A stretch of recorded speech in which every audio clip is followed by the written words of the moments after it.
What's up, everybody? In this video, we're going to go over a push workout routine that's going to help you build muscle and strength in your chest, shoulders, and triceps. So without further ado, let's get into it.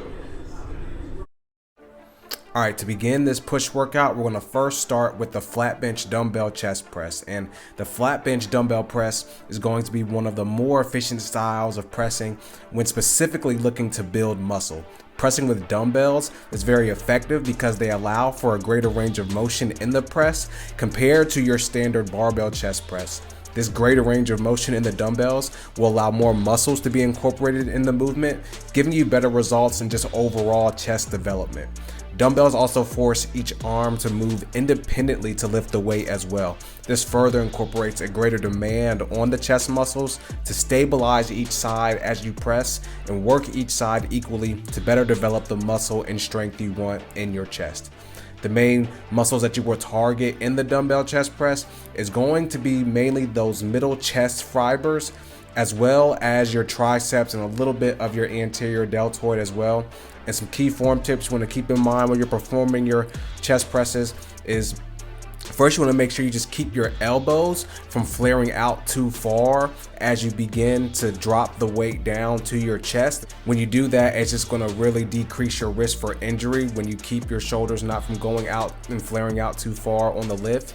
You also want to make sure you keep your back from arcing and focusing on keeping your back just straight on the bench. As the weight gets heavy, you can sometimes, feel yourself like pushing yourself and your lower back off the bench to try to get the weight up. You don't want to do that. You really just want to focus on keeping your back straight on the bench through all the reps.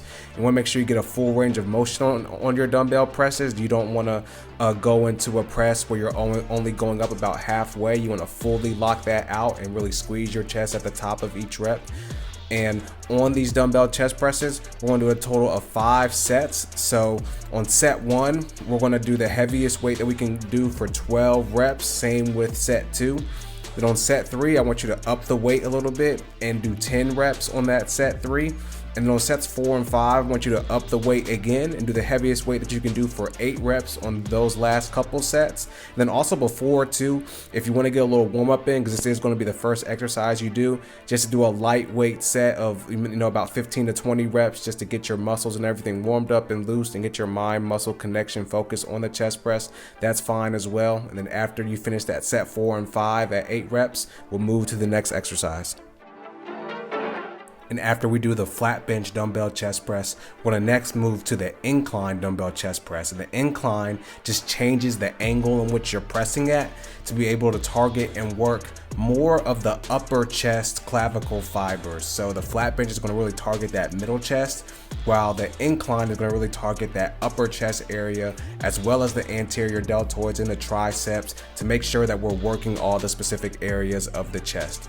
Staying with the dumbbells on this is going to also help give us the same benefits of being able to get a greater range of motion and to be able to work each side unilaterally to engage more muscles, to stabilize each side on the press, to maximize the muscle development that you'll get.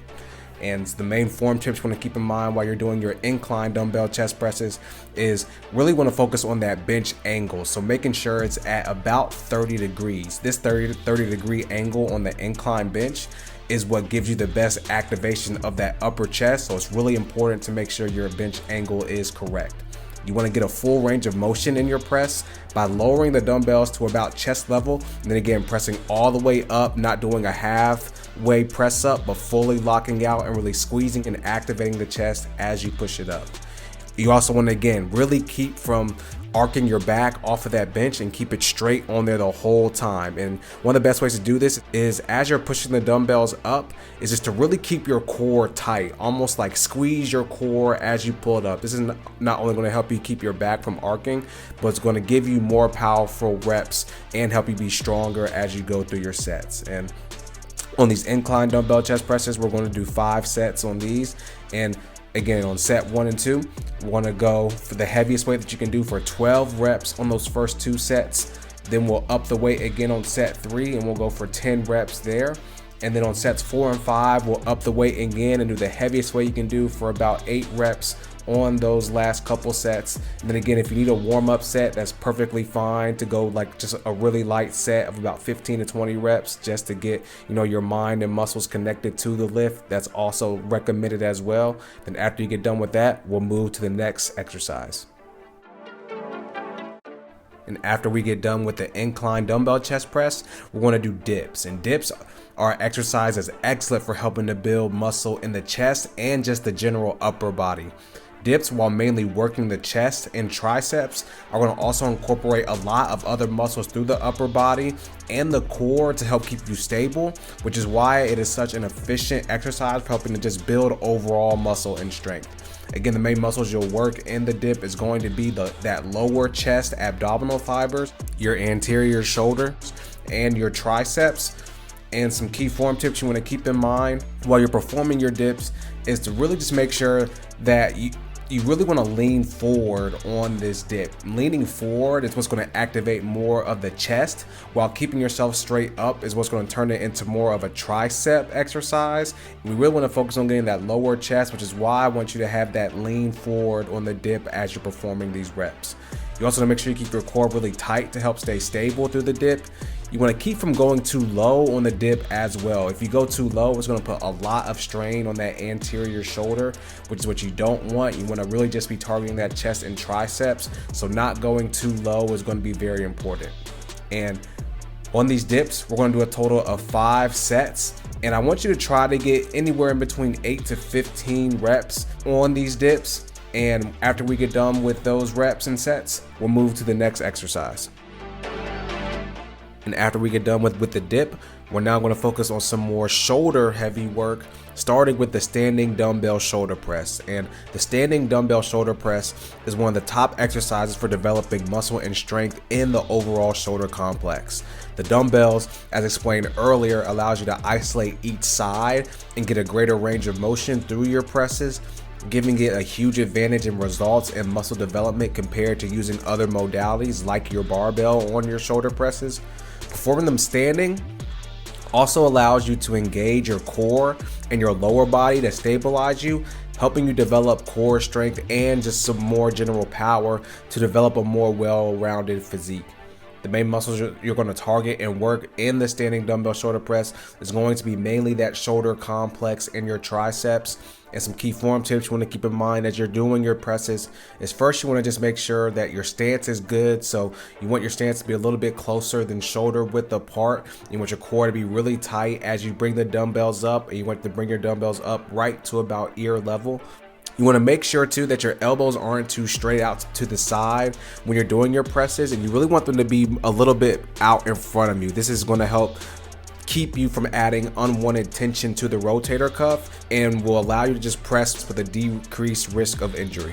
As you press up, you want to engage the lower body first too, by getting a little bit of a squat and pushing through your lower body up into your upper body, and keep your core tight. This is going to give you better power and strength on your press, and will just incorporate more muscles to help you build that well-rounded physique. And on these standing dumbbell shoulder presses, we're going to do 5 sets on these as well. So on these first couple sets, I want you to do the heaviest weight that you can do for 12 reps. Then on the third set, I want you to up the weight and try to do 10 reps on that. So do the heaviest weight that you can do for 10 reps on that third set. And then on your fourth and fifth sets, I want you to up the weight again and do the heaviest weight that you can do for 8 reps on those couple sets. Then again, before you start, if you want to get a little lightweight set of 15 to 20 reps in, just to get, the movement and the form correct, it's perfectly fine as well.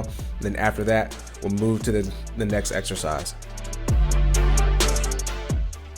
All right, and next we're going to hit the barbell shrug. And the barbell shrug is one of the best ways to shrug, because shrugging with the barbell allows you to be able to perform shrugs safer and also with a heavier load compared to dumbbells and other things you may shrug with, to really be able to strengthen and define them way more effectively.